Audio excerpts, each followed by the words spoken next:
Welcome to the Moderate Catholic. I am your host, Christina Gable, and this is episode 5, Acedia and Interreligious Dialogue. And I am so honored today to have a guest with us, our very first guest on the show, Dr. Balu Natarajan. We are going to have a really robust discussion today about acedia and how it shows up in world religions, particularly with a focus on Hinduism. So, Balu, if you are ready to get started, I would love Yeah, to. let's do this. It's all about exploration, so we'll see where we go. I love it.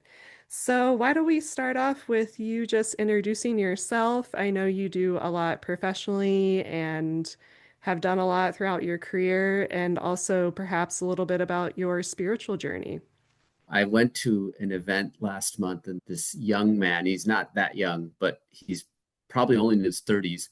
He talked about how we tend to introduce ourselves. He said, why do we always lead with what we do? And he made us take away all of that. I can't remember exactly what I sent you, but I think I sent something along the lines of, I am a husband, parent, son, friend, educator, lifelong learner. And I happen to be a physician. I also happen to have been CEO of an educational nonprofit for until very recently, the majority of the last 5 years. But the real key is the lifelong learning part of it. I'm a practicing physician. I still see patients, but I'm also chief medical officer of a large post-acute healthcare company. So we do home health hospice. We're in 31 states. So I'm responsible for the clinical quality of thousands of patients every day. So that's pretty daunting to make sure that we are doing the things possible to get that right. So today's topic is really important because as a physician, we're responsible for taking the Hippocratic Oath of not doing harm. But if you stand still, that's also going to do harm in certain cases. This topic is meaningful to me as an individual and professionally. And then when we talk about the spiritual journey, I was raised in the United States in the 1970s as a Hindu. And it was very different at that time, both being a person of color and being a Hindu, because nobody really knew what to do with most of us. For all the rage of plant-based over the last many years, you couldn't get most things plant-based in most parts of the country back That's so then. true. The journey has been interesting. And the Catholic influence here is super cool because, like, when I went to Scouts, our scout troop was based at St. Scholastica. So Oh, wow. I prayed with my scout mates, and years later, one of those scout mates, his brother-in-law is the contractor who did this house from Oh. where I do this podcast. And that scout friend's mom still makes me Milky Way cookies on my birthday. So I wish that was also formerly a part of Catholicism, Milky Way cookies, but if you try them, we might just make it happen. Right? Like right after communion, you have the Milky Way cookies. oh, perfect. I think people would be drawn in increasing numbers back to the church. Yes. Thankfully, we've solved that as well in this conversation from the first minutes of our conversation. I love it. Yeah, so you have talked about how you grew up and how it was to be in that time period a Hindu growing up, doing scouts, obviously having some interreligious experiences early on. Where did that leave you after that, and where did you go from there spiritually? Yeah, so we at the same time in the 70s established Hindu temple here in Chicago. If we rewind to back then, in the late 70s, even early 80s, there were not many Hindu temples. It was hard to find them. And in a metro area like Chicago, it didn't exist. And so in 1981, one of our friends in the community, their daughter was getting engaged. And so there are formal ceremonies that need to be done for the engagement. I think close to 30 of us, whoever could fit in two big Ford club wagon vans with the benches. We took two of these vans from Chicago to Pittsburgh because that's where the nearest temple was. I think there was one in Houston, one in New York, Wow. one in Pittsburgh. And so we had to go in 1981 to Pittsburgh for that ceremony because that's where the temple was. So in parallel, in the late 70s, a group here in Chicago decided to establish a temple that involved raising funds, buying land, learning about nonprofit status, all those sorts of things. I got a front row seat to the whole journey in a couple of ways. My dad was the first treasurer. So as a CPA, he got tagged to be the first treasurer. And so he got that post in 1977. And the whole journey to actually open this big temple took 8 years, 8 or 9 years. One part of the building, 8 years, and then the main part, 9 years. And then along the way, I got a front row seat in terms of actual prayer ceremony because there are certain things before you formally open a temple, there are certain procedures that have to be followed prior. So we began those ceremonies in 1983 in preparation for this big temple being built. And again, there's no priest. So we have all these ceremonies we have to do, and we have a cassette. No. And then those who are qualified, there's something along the lines of a confirmation ceremony in that particular class that you get. And it requires a bunch of vigorous practice on a daily basis, which my boys do and I do with them. And so I happened to, at the age of 10, go through that ceremony. And then this body of religious work was handed to us as a community when I was 11. So I got to go with my dad and the other elders in the community and participate in this. And even if I grew up in India, such a chance would not be given. And here, not anymore, right? Because priests are readily available. But from 1983 to 1985, we had this work.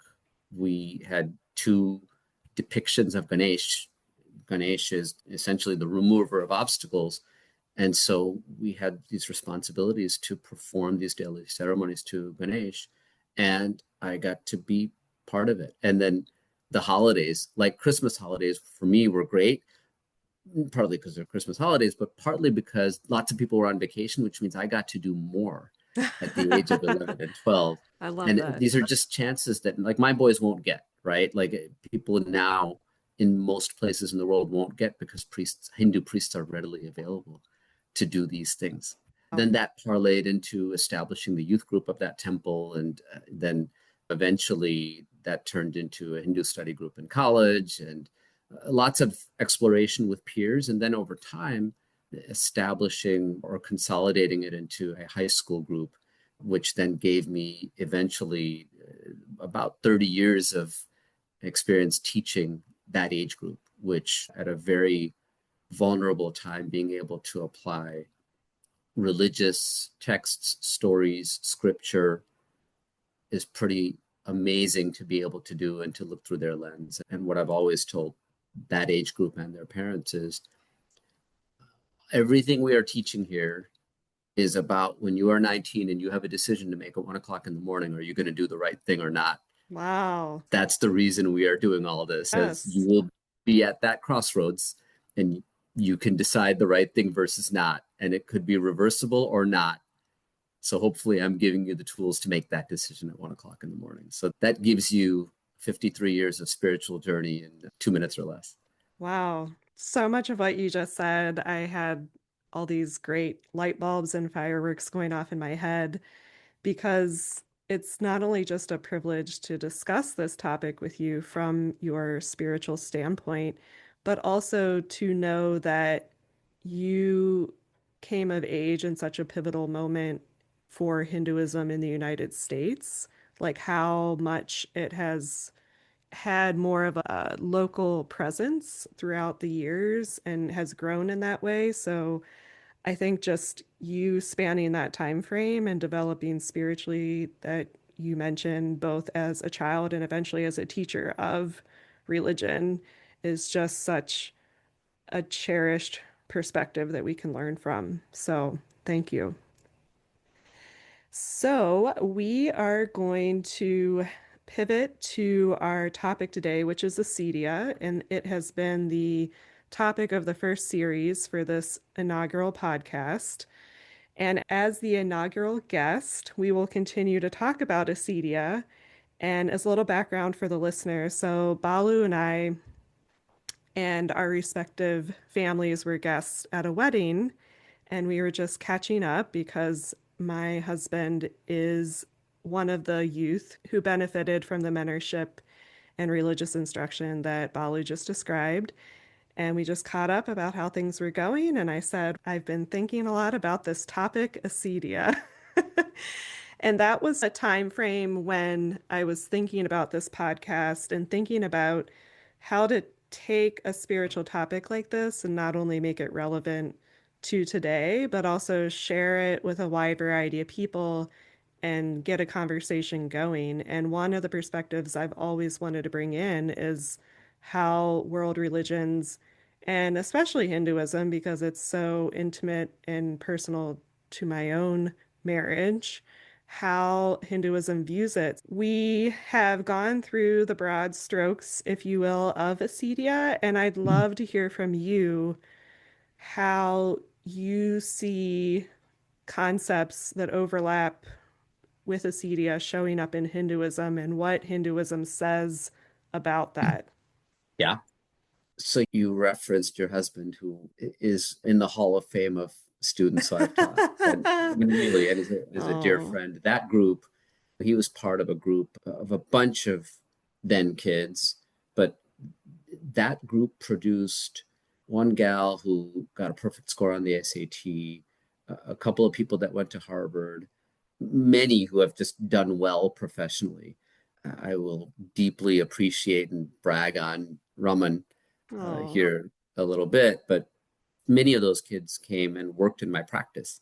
And yes. Raman did. And Raman actually helped me to establish in 2006 an electronic medical record in my Wow. office. And I was calling people and willing to pay $40,000 to get this thing. And I couldn't get someone to do it. And Raman helped me establish this, download an EMR and establish a network. And he would try things, we would try things. Then he would go home and ask his parents, then we'd come back and we would iterate. And we learned so much. And that carried me for, I think, a year and a half until I could actually establish a more permanent space and find a techie who could do this. And Wow. it's really special. And of course, he's Wow. a practicing physician now, which is super amazing and cool. I never Um, knew that. And actually, I will be pleased to tell you that still today, he is tapped for his IT savvy in this household because he downloads many helpful things on my computer and shows me how to use them. yeah, but that group was a very curious, trustworthy group, and they were open minded more than anything else. And so that group I would teach at the Hindu Temple of Greater Chicago in Lamont, Illinois. And there are a few different spots where I would do the teaching, but the majority were in one of two rooms. So you walk upstairs where the main Rama Vigraha is, right? And you can walk to the left, and that room is Balaji, and you walk to the right, and that room is Krishna. And where Krishna is, you have some teachings from the Bhagavad Gita. And one of them is from the second chapter. It's like the chapter in the Gita that almost everybody knows by heart. If they know anything at all about the Gita, that's the verse that they know. It's in chapter 2, it's verse 47. And it talks about essentially you must do your duty, right? And so it very clearly says you have the right to perform your duty. You do not have the right to the actions of those duties. And if you read the whole thing, the book, it's basically in a battlefield, a lecture from Krishna to Arjuna, who is in a really tough spot. He's about to embark on a war, and the war is with family. Mm, And so Arjuna says, should I even do this? And Krishna, it's basically 18 chapters of Krishna explaining why he has to do this. wow. And Arjuna's basically, okay, I guess I have to, right? This is my responsibility. As a warrior, I must do this, right? And if there are unintended or even intended consequences, people will die. That's not for me to think about at this moment. I mean, just think about it. We have right now plenty of our own, American soldiers are representing us. We're recording this right after Veterans Day. And They can't be sitting there and wondering about the moral distress or the ethics of bearing that weapon. When they enlist, they're making that decision, right? And afterwards, they can't be thinking about it. They have to do what they have to do. A fighter pilot that's dropping a bomb has to do what they have to do. There's no questioning, right? That's it. They have to follow a chain of command. And so that's the story, or that is the message that Krishna delivers, right? When we think about not doing, right, this is one of the most famous verses. Interestingly, recently, Fed Chair Jerome Powell was speaking at Princeton. What he says, the most powerful part of what he says, to whom much is given, much is required. And so the thrust is, if you've been given gifts, whatever that is, monetarily, brain power, opportunity, maybe we can even just say food or water, shelter, you are responsible for doing something with it. Yeah, I resonate with that. And I think in terms of the language throughout Acedia, I talk a lot about in the first few episodes how each of us has this God-given purpose, and I think it can be interchangeable with gifts or your calling or just what you're meant to do in this life. And those gifts can stay under wraps if you so choose and not be given freely. And I really like the story that you noted from the second chapter because I imagine, and you can correct me if I'm wrong, that he was faced with this decision point and he could have very easily talked himself out of it for a wide variety of reasons. And actually, that comes up in Acedia too. Acedia is not necessarily here's the really good thing and here's the really bad thing. It's here's a good thing and here's also a good thing that can get manipulated a little bit and can get you off track. It's not that it's inherently bad, but it's not necessarily what you're meant to do. I talk a lot about the false spirit and how the false spirit kind of comes in and plays those mind games to get you distracted and off the course. So, would that kind of sense of purpose or gifts resonate with what was going on in the story at that point? Yeah, Yeah. absolutely. The way that most of Hindu scripture is written, it talks mostly about duty. So it Mm. talks about calling. And this has been misused or misinterpreted, right? But folks are divided often into classes: priest class, warrior class, merchant class, whatever. But a different way of thinking about it is job or responsibility. So if your priest is responsible for being vegetarian and scholarly and sharp and being a beacon of wisdom and guidance, your warrior is expected to be strong and passionate and wanting to win. If your warrior goes plant based and does intermittent fasting 20 hours a day, and then your priest is having food that brings out the passion in them, Mm. this is not going to go well, right? Hmm. Each has their own responsibility and each has to have their head in their game, Yeah. period. And so that's really when everything talks about duty, it's actually about that. So if we take the old scripture and then advance it to today, it's less about class and more about the responsibility that we have signed up for and that we have taken. Mm. And then we have to, I think, contextualize this too, which is if I have a responsibility as a parent and I have a responsibility as a physician, it would be easy, and I actually think a CDA can get in the way here or Mm. be involved. It would be easy to over index on one Of course. while shirking the responsibilities in another. And that's something that I have had to sort out frequently, get the perfect balance for 5 minutes and then I lose it. I think anybody who tries to do many things and do them well and leave their positive mark on society, that's a constant battle and a constant struggle. Yeah. And going back to the Jerome Powell comment, a struggle for somebody who's given many gifts, right? is how to nurture each of those in a sort of harmony so that they can produce the best effect. I'm wondering, as you're describing that, what tools does Hinduism give for having that spiritual discernment? What kind of exercises, scripture, guidance would one look to? So it's interesting because it's probably not prescriptive enough. Lots and lots of options are given, and yet not that much prescribing.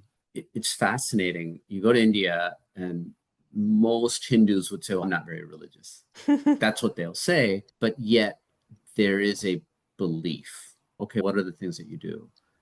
For some, they might go to a temple. A lot of people are carnivores, but they'll only eat meat on Sundays. And so they're like, huh, that kind of sounds like Lent, which you've written about, Yeah, right? There's essentially a lot of these things are about just order and discipline. mm, But Hinduism prescribes three yogas, three paths to God. One is bhakti yoga, which is through devotion. That can be through singing, that can be through prayer rituals, going to temple, etc., etc. The second is karma yoga, which is basically selfless action. You have chronicled the nonprofit and charity work that you have done, and if done with full faith and true detachment, that's another path.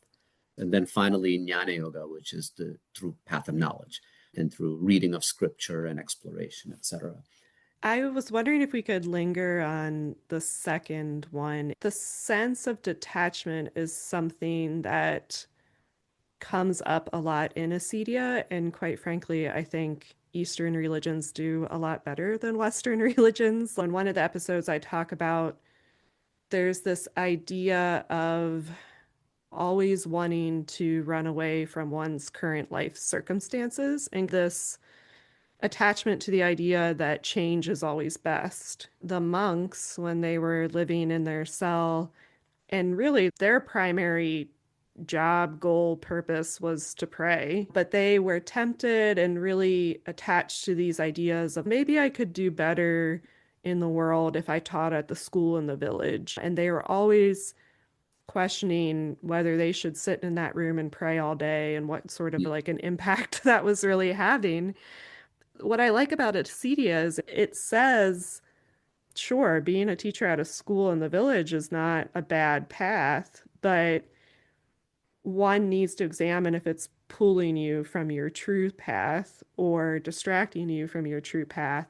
And if you have an attachment to this idea of change. And is it really that you should leave and go do that? Or are you overly attached to the idea that would be more interesting, more exciting, or more fulfilling? So, can you say a little bit about that second path and how Yeah. you engage with that? Well, in Hinduism, a lot of what is prescribed is repetition, right? So the prayers that I do with my kids, the same prayers that allowed me to function as interim priest or priest's assistant at the temple, we do the same thing every day. And it's prescribed to be done 3 times a day. Now, we Mm. do it once a day, and there are people that do it once a year. We do it once a day. And so we've landed there. That's going to be the way that we deliver on this responsibility. But it is prescribed to do 3 times a day, right? If you keep reading, the guidance is look, if you do it once a day, do it well once a day. Don't do it 3 times a day where you're distracted the whole time when you do it 3 times a Mm. day. And I think the reason that Hinduism gives you these various paths is okay, yeah, if you have these anchors, it can be in music. You're singing spiritual devotional songs. You sing them over and over again. As you get better at doing it, you lose yourself in it. If you lose yourself in it, now maybe you feel good. Okay, now you go do work at the charity. Nothing worth doing is easy. True giving has to hurt. So now you're doing this stuff, and then somebody's giving you a hard time, even though you're trying to do the right thing. Okay, then what do? Maybe the music that you engaged in earlier or the religious rituals or practice that you engaged in earlier give you that sense of calm that you can handle it. And then Uh, maybe you learn from it. And then when you learn from it, now you go home and you do the jnana yoga, you're reading from scripture, right? And you're like, oh, okay, I understand why this happened to me earlier today. mm, And so the same thing that Jerome Powell said, he's saying to a bunch of 20 somethings as they're graduating from Princeton. I don't know if that's powerful to them or not. But I'll tell you, for me, that was powerful. And I have shared this now with so many people, and many of whom are Christian or Catholic. And they're like, oh my hmm. God, send that to me. And what he was really doing, he was sending a message to people in Washington, D.C., as much as he was sending a message Yes. to people at Princeton. But if your mind is not open to it, you're not going to hear the message and the power behind that message. And so I think that the real answer to that, that multiple religions will share, is there are a lot of things that we must all do. The world would not go around if all of us only did jnana yoga, if all of Mm, us only sat and meditated and prayed. In fact, the world would end because we would not procreate if that were the case. And so there must be some balance in a lot of things. What's fascinating is if you have not read Arthur Brooks, he actually teaches about happiness. That's mm, what his doctorate is in. He teaches about happiness, but he's also a daily communicant. So he mm, goes to church every day and he's published his routine, his daily routine that begins with waking up, exercising, meditation, prayer, the diet that he has, the writing that he does in the morning, the teaching that he does in the afternoon. And it's incredibly regimented. He has studied happiness, mm. like, and he writes about it and he speaks about it. And I found it fascinating because he actually explores not just Catholicism, but other religions. Wow, that's going to go on my list. I could see myself really enjoying that. I want to go back to what you were saying about the practices giving you the foundation and the ability to weather some of those more challenging situations where you're living out your charity or whatever it is that you're doing. I think that's really in line with Acedia because Acedia talks about how we have a temptation to flee when things get hard. And it talks a lot about self-sacrifice. And it also talks about if you're attached again to this idea of fleeing, it might be because you're uncomfortable with how hard things are presently. And it doesn't necessarily mean that you need to leave. I like what you said there because similarly, I think the monks would look at their prayer and rhythmic spiritual practices throughout the day as something that helps them to weather those times of challenge and of temptation or just sitting with the discomfort of the challenge itself. So I think that's really relevant. Good things come through rigor, really. Yes. And this came up about a month ago. And I'm big into sports. Your husband, Raman, knows this. And this is well chronicled on social media. Max Scherzer was pitching for the Toronto Blue Jays for the American League, 41 years old. And then the same night, Joe Flacco was a quarterback Yes. playing against Aaron Rodgers. And the three of them were running circles statistically, Wow. circles around people half their age. Now, we can like them as individuals or not for various reasons.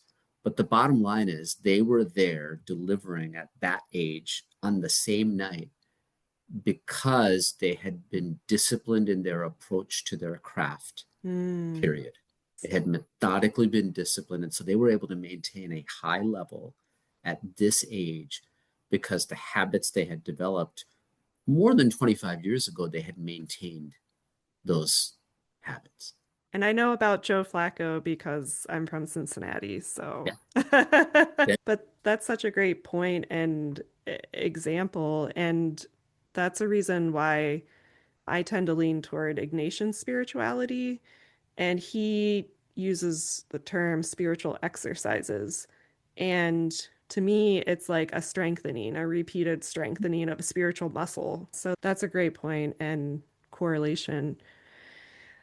I wanted to also talk about kind of two energies that acedia has.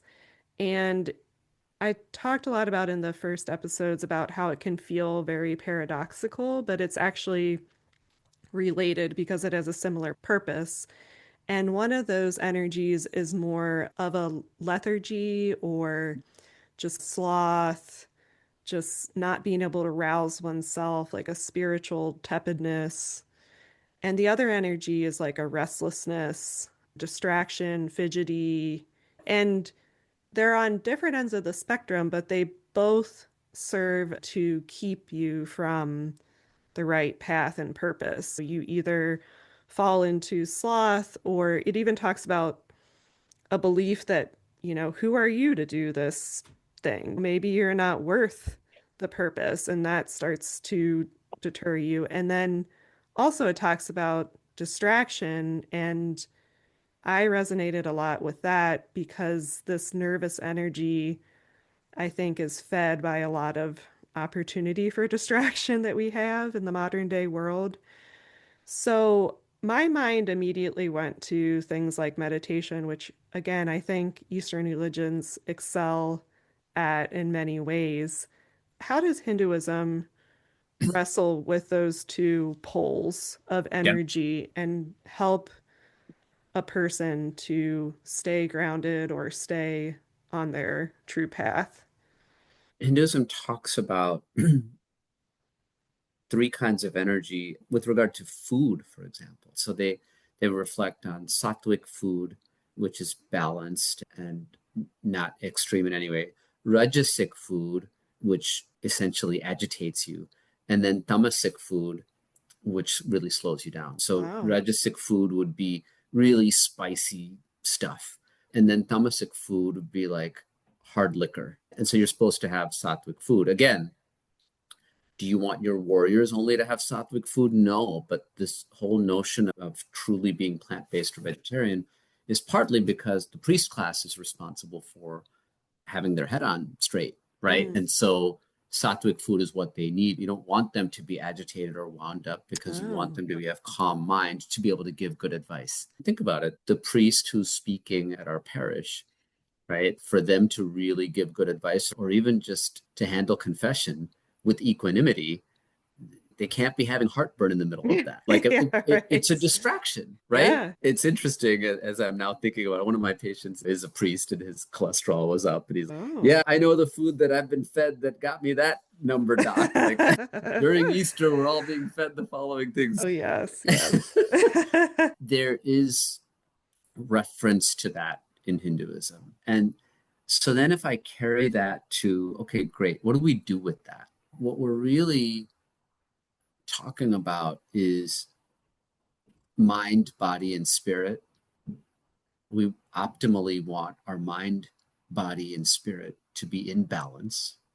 And we want them to be in balance without each being zero. So you could arguably be in balance in your mind, body, and spirit, but doing nothing. Then you're not really doing your duty in any way, shape, or form. And you don't want one of those three things to be way off.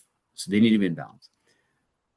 So to me, the way to get there is you need calisthenics for each one of those things. So you need exercise for the mind and fuel for the mind. You need exercise for the body and fuel for the body.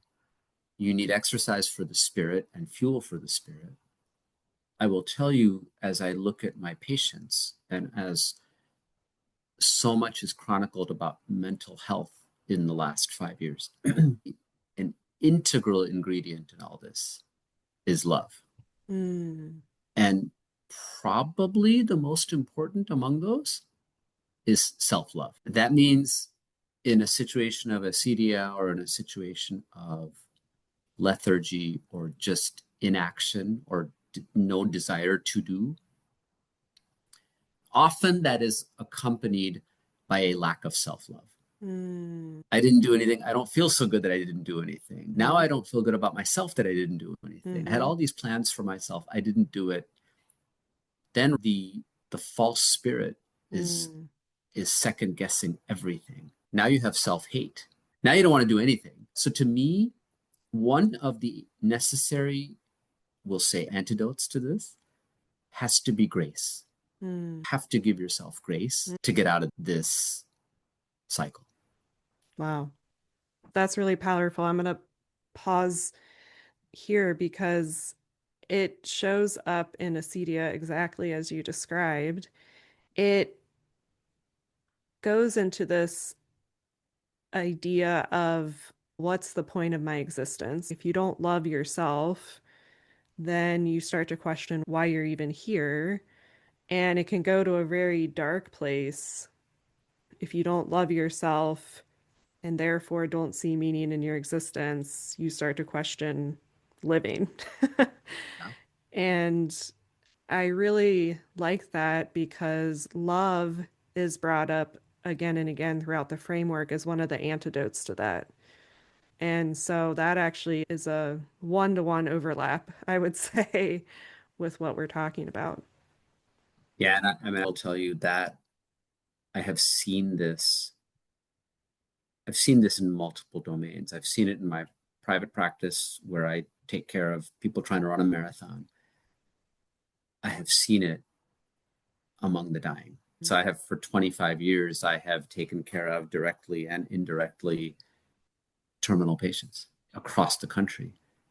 And the things that keep coming up are, I'm sorry, I forgive you, I love you, thank you, and please forgive me. Those are the things that keep coming up. Again, well documented, chronicled. But the people who have self love, they have the best ability to then engage in the discipline that then gives them the endurance to Mm, get through the hard things. And the only way that you get out of it, right, is to basically decide to have some self love. That, in my opinion, that's grace. And then you have to practice mind exercise, body exercise, spiritual exercise. yes, that's all the threads coming together. I appreciate that you brought up end of life because, one, I made a mental note of that when you were introducing yourself. For Acedia, it doesn't talk as much about end of life, but it does talk about midlife. And I think it's relatable to end of life because midlife is a point of reflection for a lot of people, just like end of life would be a point of reflection. Acedia talks about how in the midlife, or maybe even when someone's facing a terminal illness towards the end of their life, there's a temptation to say, I've already gone this far on this path, so better to play it safe and just continue. Or maybe I should just go on autopilot and ride this out. Or is it selfish of me to switch gears at this point? Or who am I to really start a career in X when all I've been doing is Y? And some of those questions would come up as people reflect back on their life too. Did I do what I wanted to do? Did I have certain decision points where I could have gone in another direction and I didn't? And Acedia warns us about this like autopilot, just drifting through life, never really, maybe even asking these questions. We just stay content with what it calls mediocrity. That if the false spirit can keep you at a mediocre level, then you're not doing all the other good things. You're just getting from point A to B. So I'm wondering if you have a thought on that, either from your time working in end of life care or through Hinduism and spirituality. It's all of the above. It is natural, it happens naturally. Hinduism prescribes 4 stages of life. There's the brahmachari or student phase, and then there's the grihasta or housekeeper or householder phase. And then there's vanaprastha, which is exploration, meditation, giving things away. And then there's sannyasa, which is basically like you are renouncing the world and worldly things. Once you've married your children off, like you've educated them, you've got them settled in their own houses, then you're really supposed to stop chasing the American dream. By Oh. then, you should have gotten your financial affairs in order that you can work. It's not saying Hmm. you can't work, but you don't need to grind to work to make ends meet. You're not chasing, I got to go make this much money to survive, or you're not chasing material things. And so now the door is open where, okay, I'm not chasing after a kid and I'm not grinding to pay for tuition. Now I can explore. Now Hmm. I can take my life's experiences and I can actually do that jnana yoga, that pursuit of spiritual knowledge. So Hinduism prescribes that at midlife, when you're burning out, that you have this new exploration, or you have Hmm. time for exploration. Hmm. So that's one thought process. But then, if in parallel you look at some of Maslow's work, Hmm. there are, in the past 6 or 7 years, some reinterpretations of Maslow's work. When you take a look at those reinterpretations, they're not in a pyramid. There's one guy who has written that it's more like a sailboat. And so the basics, right, the foundational stuff of financial security and love and self esteem and all those things, that's the boat. And then all the rest of it that eventually gets you to transcendence, that's the sail. And so it starts with exploration and all of these things, and eventually gets you to transcendence. And then if you juxtapose that with what some of the things that Arthur Brooks has written, what he basically says is once you get to a certain age, you're not necessarily supposed to be doing new things, but you're supposed to become a mentor and you're supposed Ah. to help others to do new things.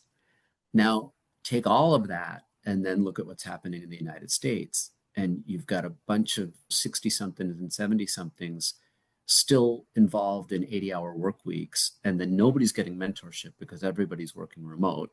Then you got a group of people that don't feel like they're advancing. You get another group of people that past midlife are still grinding. This whole notion of ambition, achievement, and then settling down and starting to let go, but actively letting go through exploration and through knowledge. That playbook is dead in the US. And what we Yeah. are left with, right, is probably a widening rich poor gap, depending on who you talk to, but certainly mediocrity, right? Like Yes.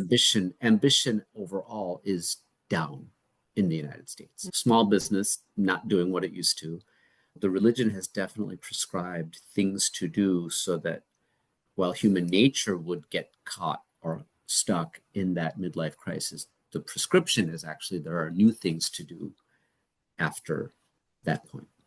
Yeah, that is something I really appreciate about Hinduism, especially my in-laws who are approaching a new phase of life after that work phase. They describe this to me, and Raman's described this to me, and I really love that because we don't really have something similar to that in Catholicism, at least that I'm aware of. And in fact, one of the things that I've always struggled with is we do so much faith formation at the beginning of life. And we don't do a lot of adult faith formation. Like most of our formal programming is for youth and young adults. And then after that, I don't want to say you're on your own because you have your priest and your community and all that, but it's much harder to point to something and say, this is still a fruitful time when you need to grow spiritually. I've always really appreciated that about Hinduism. I think it's a really beautiful concept. So, last thing about Acedia, and then I'll ask you an interesting soul searching question to end us out. But the last thing about Acedia that I wanted to bring up was that acedia can manifest itself inwardly in all the ways that we've talked about, but it also talks about how it manifests outwardly. For me, the importance of talking about this inward spiritual topic right now is because a lot of people are wrestling with what they're seeing out in the world right now and trying to make Yeah. sense of it.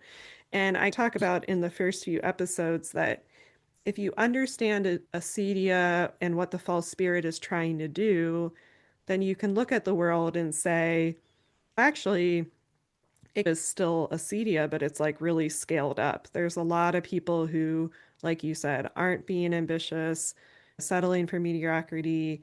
There's a lot of distraction. The media is very sensational, our head whiplash all the time. And everybody seems to want a better world. And there's a lot of good people that are working to do it, but we're all trying to make sense of what we see happening. So, I know that Hinduism is practiced a lot on an individual level.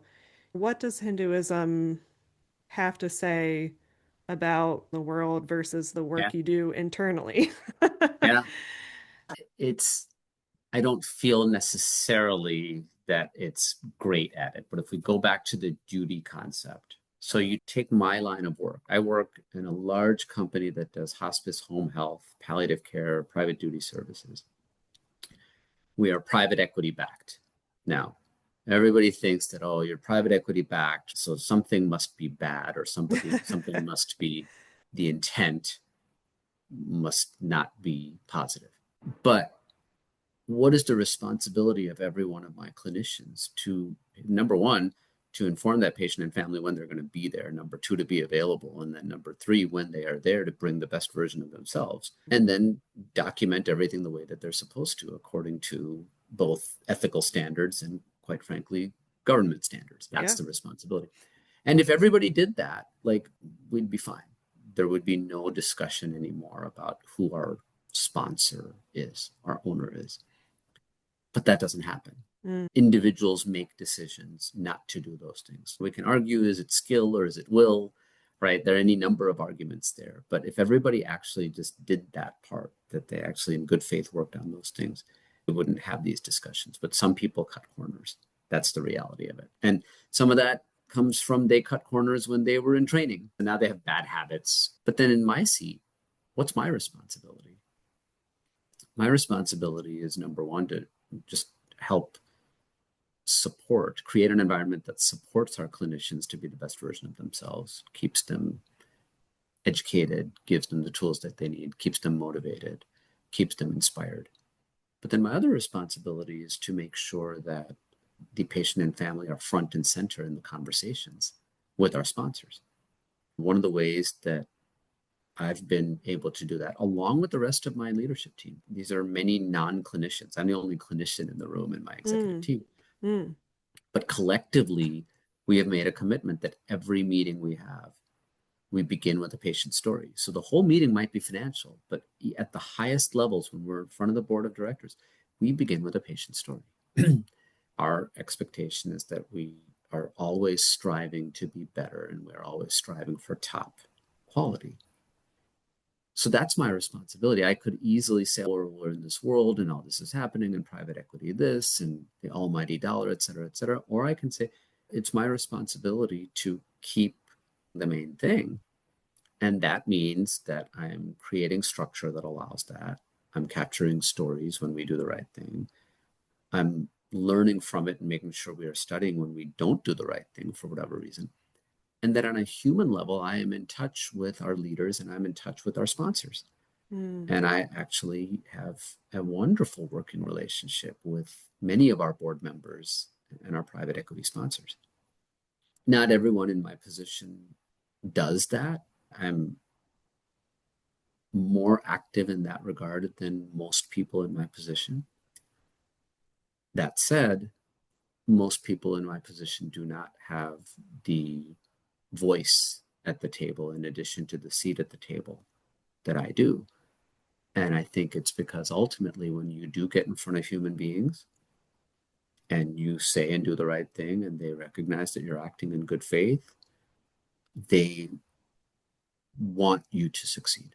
yeah. And that has been my experience. And so it would be easy for me to take this fatalistic approach, acedia, and be like, the world's going to hell. There's nothing I can do Mm-hmm. about it. Or I can say, it's like recycling or it's not littering.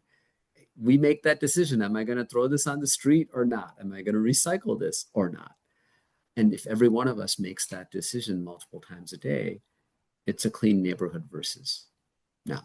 I'm really glad you brought that up because that's a message that I've been trying to communicate in why it's important to look at Acedia right now because there's some folks out there in the public discourse who would say now's not the time to focus on the individual level. We got to work on the systems. We got to do big, out loud, proud things. And they shy away from this individual focus of how you live out your day. And I've always been somewhat uncomfortable with that approach because as a person of faith, I don't see focusing inwardly as at odds with Right. everything else. If I was out there doing those things and only focusing on those things, but I didn't have the inward journey, it would also fall apart. It You it know? counters mind, body, and spirit, and it Yeah. counters self-love, really. Yeah. Yeah. And to your point about fatalism, I think it helps people right now because a lot of people are so overwhelmed and they just think, I have no power, I can't change any of this. Whereas focusing on bettering yourself on the individual level spiritually maybe feels a little bit more manageable and I think has profound effects. So I'm in agreement. So we'll move to our last question today, and I have so appreciated and just really enjoyed everything we've been talking about. So, from your experiences, which are so diverse, how would you approach someone right now in our current day who feels very spiritually stuck? And maybe it's acedia or maybe it's some other thing happening to them, but they are in this autopilot mode and their spiritual life is not fruitful for whatever Yeah. reasons. How would you personally or as a Hindu, in any of the hats you've worn, honestly, what kind of spiritual guidance would you impart to them? It's interesting. It comes up in practice. It comes up as a boss. It comes up as a spouse. We talk about this a lot. We've learned some new things as one child went off to college, and so our roles changed, right? Yeah. The younger one is now driving, and so some of the things that defined us, which is just running around and taking the kids places, like that part we don't have to do anymore. Okay, so now what do I do with my time? These are questions that come up. I think one of the ways that I approach this with patients routinely is what are some things that just feed your soul? And Mm, so if that is visiting old churches, okay, make a plan to do that. Over the next year, I'm going to pick 10 old churches that I want to visit. And mm, they don't have to be far. If it's reading, okay, then what is it that we're going to read and what are you going to do about it? Figure out some things that feed your soul. I think that creating a prescription and some milestones around developing the mind, cleansing or developing the body, developing the spirit. What are those things that are going to begin the journey of self love and increasing it? Sometimes it could be addition by subtraction. In other words, mm. if there are people or things in your life that reduce your self love, what are we going to do to remove those elements? Yeah. It's not just false spirits. There are bad spirits sometimes in our life. Yeah. They're not necessarily bad people, but they're not a good fit for us. Okay, then I'm going to lower the dosing of that Mm. individual in my life. That's okay. That's okay. Yeah. Turn down the volume on some things and maybe turn up the volume on those other things. Yeah. Yeah. And again, giving ourselves grace because there are things that over time we get good at, and there are things that we don't get good at, and there are other things that we just avoid. I'm still learning some of those things that I have to confront that I have avoided successfully. And if I avoid them forever, then I feel great, but maybe I don't actually complete the exploration that I need to. Oh, I love that. I love that a lot. And this response to me is also similar to what Ignatius talks about when he says, look for consolation and discernment, like things that maybe give you some spiritual reassurance that you're moving toward the goal. I like what you said about starting with things that have resonated with you or give you joy or energy or spark curiosity or creativity, maybe, because that's different for all of us. Like, I think of it as we all have all the piano keys, but we're all feeling a song out throughout this journey. And when we play a certain key, we can tell if that's making the song go forward or it doesn't fit at Right. all. And I really love that because,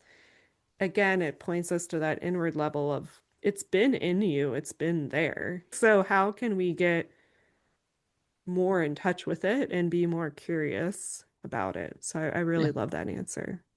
So, Balu, thank you. It has been a true pleasure, an honor, a privilege to speak with you about these things, for you to share vulnerably about your own path, your own journey, to represent and interpret some of the ways of Hinduism that I think everybody can benefit from. And I'm just deeply grateful for our discussion.